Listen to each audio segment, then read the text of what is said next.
यकीन कीजिए जब आपका गुनाह करने का दिल करे इस स्टोरी को जहन में ले आया करें। बारसीसा वॉज अ ग्रेट वर्शिपर, एक आबिद था बनी इसराइल का।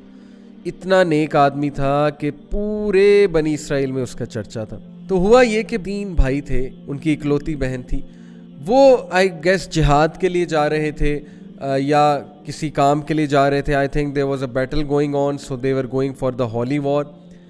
और जाने से पहले उन्होंने जो अपनी बहन की जिम्मेदारी सौंपी वो बारसीसा को सौंपी।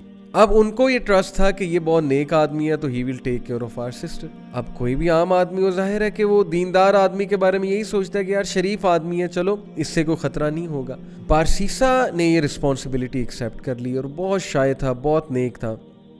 अब देखें, वो उनकी बहन को कभी खाना देने जाता था या कोई चीज़ मंगवानी होती थी तो नॉक करके पूछ लेता था कि आपको कुछ चाहिए। These are foot steps of Shaitan, खुतुवात इस शैतान। और खुतुवात इस शैतान, यकीन कीजिए, इतनी डिसेप्टिव चीज़ है कि वो आपको डायरेक्ट सिन की तरफ नहीं लेकर जाता है। शैतान डायरेक्ट अगर किसी से नाउज़ बिल्ला यानी अल्लाह माफ़ करे जिना करवाना है तो डायरेक्ट नहीं लेकर जाएगा। स्टेप्स हैं, स्टेप बाय स्टेप, छोटा सिन, फिर और सिन, फिर और सिन, और आहिस्ता आहिस्ता दैट अल्टीमेट सिन जिसकी तरफ वो ले जाना चाह रहा है। तो बारसीसा को उसने वसवसा डाला। Take a look at her, she looks good. आवाज़ तो बहुत अच्छी है ना, बात करना शुरू की। आवाज़ और पसंद आई, दिल में चाहत पैदा हुई, यार ये दिखती कैसी होंगी। Take a look at her, देखो, लुक एट हर। हाथ देखता था, जाहिर है उससे दिल किया कि और देखो, और फिर देखा, दिल में और चाहत पैदा हुई, डिज़ायर आई, एक फॉल्स डिज़ायर अराउज हुई। और फिर अंदर जाके दिया कर, बाहर से क्यों देता है, अंदर जाके दिया कर। Step inside, be confident man, be bold, talk to her, go inside. अंदर गया, अंदर जाके बात करना शुरू की, step by step. Aahista Aahista बातचीत और बढ़ी, फ्रैंकनेस बढ़ी। करते करते फिजिकल रिलेशन कायम हुआ। फिजिकल रिलेशन भी आगे गया और ultimately committed Jinnah. True story, you can search it out तफसीर इब्न कसीर में। And when he committed Jinnah, because of that she became pregnant, pregnancy हो गई। अब जो उसके जहन में फियर आया और अब जो उसके जहन में खौफ आया कि अब मैं क्या करूं, रेपुटेशन बचानी है, कैसे रेपुटेशन बचाऊं। वसवसा डाला, फिनिश हर, तुम मर जाओगे, तुम फंस जाओगे, तुम्हारी इमेज बर्बाद हो जाएगी।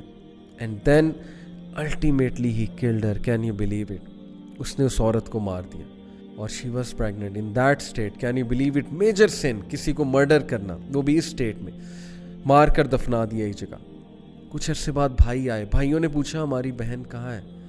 ही सेड मुझे क्या पता, I used to look after her. फिर अचानक से पता नहीं कहाँ गई, आई हैव नो आइडिया। भाइयों ने यकीन कर लिया शरीफ आदमी है, सच बोल रहा होगा, आबिद है। अब देखें, सबको लड़वाना है ना, और उसको अल्टीमेटली ख़त्म कराना है बारसीसा को। He came in the dreams of the brothers, और ड्रीम में आके बाकायदा बताया कि तुम्हारी बहन को इसने मारा है और फलानी जगह दफन किया। And they went and they found out the dead body of their sister and it was absolutely proven कि इसने मारा है। और उस पर पूरा केस चला और केस से साबित हो गया कि बारसीसा ने इसको कत्ल किया है। एंड देन बादशाह के सामने, उस वक्त का जो बादशाह था, जो भी रूलर था उस वक्त का, उस रूलर के सामने बारसीसा को लाया जाता है। और देन शैतान appears in front of Barsisa and he says to him, मुझे सजदा करो, प्रोस्टेट टू मी, मैं तुम्हें बचा लूँगा। क्या मैं अब तक तुम्हें हेल्प नहीं करता आया, काउंसिल नहीं करता आया? डू इट, सजदा करो मुझे, आई विल सेव यू। और बारसीसा ने पैनिक होकर उसको सजदा किया। And the moment he did prostration, that is the biggest sin, यानी द मोमेंट ही डिड शिर्क, ही सेड इन्नी अखाफुल्लाह रब्बुल आलमीन। शैतान ने ऐलान किया कि बेशक मैं अल्लाह रब्बुल आलमीन से डरता हूँ, मैं जा रहा हूँ। देखें, पहले सिन करवाया, सिन करवाने के बाद डीप रिग्रेट में भेजा उसे डिस्ट्रेस कॉज की, और उसके बाद उसको फियर कॉज किया उसकी रेपुटेशन का। This is the enmity, this is the peak of enmity. Look at the strategy, step by step, ultimately शिर्क की तरफ ले गया उसे। Can you believe?